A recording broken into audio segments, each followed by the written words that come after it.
शिक्षक दिवस पर प्रदेश भर के शिक्षकों के साथ रूबरू हुए उपराज्यपाल मनोज सिन्हा ने कहा कि शिक्षा क्षेत्र में अगर बदलाव लाना है तो शिक्षकों के हाथ में कमान सौंपनी होगी। शिक्षक ही शिक्षा क्षेत्र में सुधार ला सकते हैं और सरकार के दरवाजे शिक्षकों के सुझाव के लिए खुले हैं। शिक्षक सुझाव दें कि इस क्षेत्र को बेहतर बनाने के लिए क्या किया जा सकता है। उनके सुझाव पर शिक्षा सुधार समिति विचार करेगी और उनको लागू भी किया जाएगा। उपराज्यपाल ने शिक्षकों के नाम ये संदेश श्रीनगर के शेर कश्मीर इंटरनेशनल कन्वेंशन सेंटर से दिया, जहां वो शिक्षक दिवस पर सम्मानित होने वाले शिक्षकों को सम्मान देने पहुंचे थे। उपराज्यपाल ने इन शिक्षकों को ऑनलाइन सम्मानित किया, जिनमें जम्मू संभाग के 5 शिक्षक भी शामिल थे। कार्यक्रम में जम्मू कश्मीर के अब तक राष्ट्रीय सम्मान हासिल करने वाले शिक्षक भी मौजूद थे, जिनसे उपराज्यपाल ने सुझाव मांगे और शिक्षकों ने भी खुलकर अपने सुझाव उपराज्यपाल के समक्ष रखे। जम्मू में जेएमसी द्वारा धीरे धीरे ही सही विकास की गति को बढ़ाया जा रहा है। स्वच्छ जम्मू, स्वस्थ जम्मू, ग्रीन जम्मू के तहत पर्यावरण को ध्यान में रखते हुए पार्कों का जीर्णोद्धार किया जा रहा है। जेएमसी अब पब्लिक पार्टनरशिप के तहत पार्कों को सुंदर, आकर्षित बनाने की मुहिम में लग गई है। इसी क्रम में त्रिकुटा नगर के सेक्टर 4 के एक पार्क को त्रिकुटा नगर की एक महिला द्वारा अडॉप्ट किया गया। इस मौके पर जीएमसी कमिश्नर अवनी लवासा भी मौजूद रहीं। उन्होंने कहा कि जीएमसी और प्राइवेट पब्लिक पार्टनरशिप का ये उदाहरण पार्कों की कायाकल्प कर देगा। जम्मू कश्मीर के लोगों को बेहतर मौसम सेवाएं प्रदान करने के लिए यहाँ एक एक्स बैंड डॉपलर मौसम रडार स्थापित किया गया है। अत्याधुनिक स्वदेशी जीपीएस आधारित पायलट सोंडे न्यूनतम मानवीय हस्तक्षेप के साथ सभी मौसम की स्थिति के डेटा एकत्रित करने में मदद करता है। केंद्रीय मंत्री डॉक्टर जितेंद्र सिंह ने रडार को जनता को समर्पित किया। कश्मीर घाटी आधारित कश्मीरी अलगाववादी नेताओं के खिलाफ डोगरा फ्रंट शिवसेना ने सड़कों पर उतरकर प्रदर्शन किया और जमकर नारेबाजी की। इन कार्यकर्ताओं ने कहा कि अलगाववादी नेता सैयद अली शाह गिलानी के शव को पाकिस्तानी झंडे में लपेटने के मामले पर कश्मीरी नेताओं ने खामोशी इख्तियार कर ली है। ये वही नेता हैं जो कि भारतीय संविधान के तहत शपथ लेकर सांसद और विधायक बनते रहे हैं, मगर उनकी खामोशी सारी असलियत को बयान कर रही है। इन सभी नेताओं को अब तिहाड़ जेल भेजने का समय आ गया है, क्योंकि असल में यही लोग देशद्रोही हैं। मुजफ्फरनगर में होने वाली महापंचायत को लेकर किसानों की भीड़ उमड़ पड़ी थी। जिले के बॉर्डर को हाई अलर्ट पर रखा गया था। वहीं इस दौरान भाजपा सांसद वरुण गांधी ने किसानों का समर्थन किया है। उन्होंने किसानों का दर्द समझने की अपील की। उन्होंने ट्वीट किया कि मुजफ्फरनगर में आज लाखों किसान धरना प्रदर्शन कर रहे हैं। वो हमारा खून है। हमें उनके साथ सम्मानजनक तरीके से फिर से जुड़ना शुरू करने की जरूरत है। उनके दर्द को समझें, उनका नजरिया देखें और जमीन तक पहुंचने के लिए उनके साथ काम करें। 15 साल के बाद दक्षिणी शहर दूरू शाहाबाद की पुरानी तहसील रोड मीर मिदान दूरू में मैग्नेटाइजेशन के बिछाए का काम शुरू कर दिया गया, परंतु स्थानीय लोगों में इसको लेकर काफी रोष देखा जा रहा है।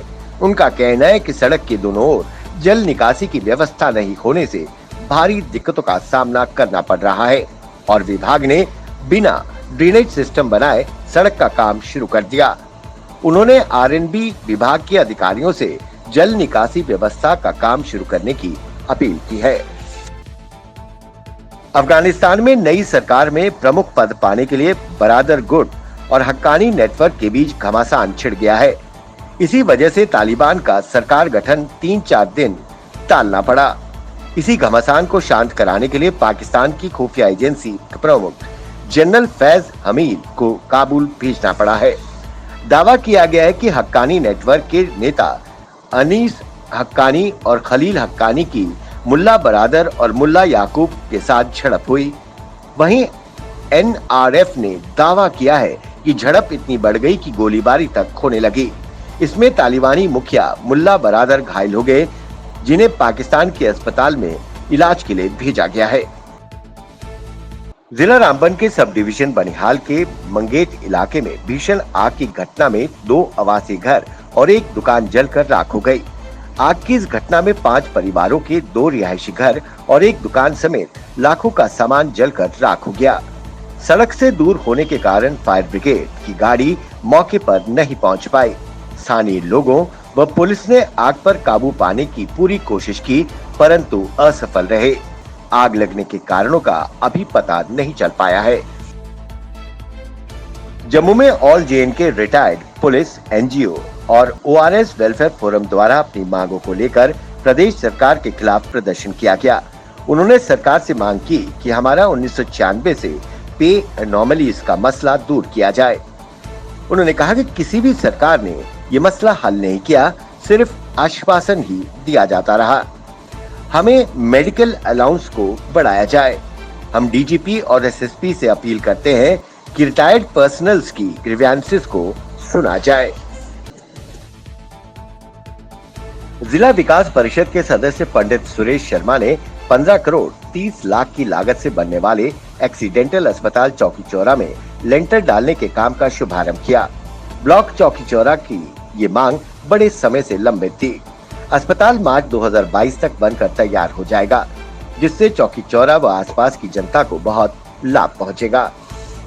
वहीं सुरेश शर्मा ने कहा कि जम्मू पुंछ राष्ट्रीय राजमार्ग के साथ लगने वाले इस अस्पताल को भरपूर सुविधाओं से लैस किया जाएगा।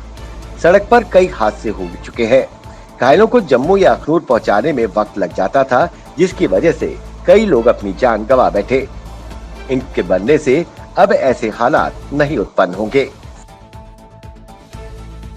राष्ट्रीय बजरंग दल के द्वारा भलवाल सब जिला अस्पताल में स्थानीय अध्यक्ष कौशल शर्मा की अध्यक्षता में एक रक्तदान शिविर का आयोजन किया गया, जिसमें बड़ी संख्या में युवाओं ने भाग लेकर रक्तदान किया।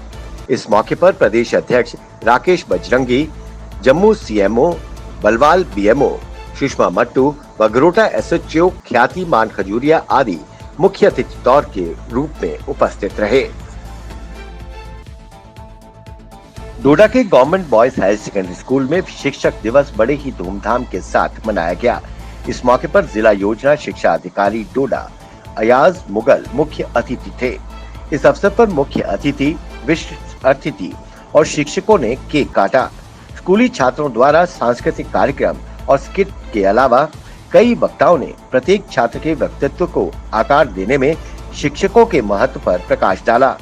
बाद में शिक्षकों, स्टाफ के सदस्यों और छात्रों को पुरस्कार देकर सम्मानित किया गया।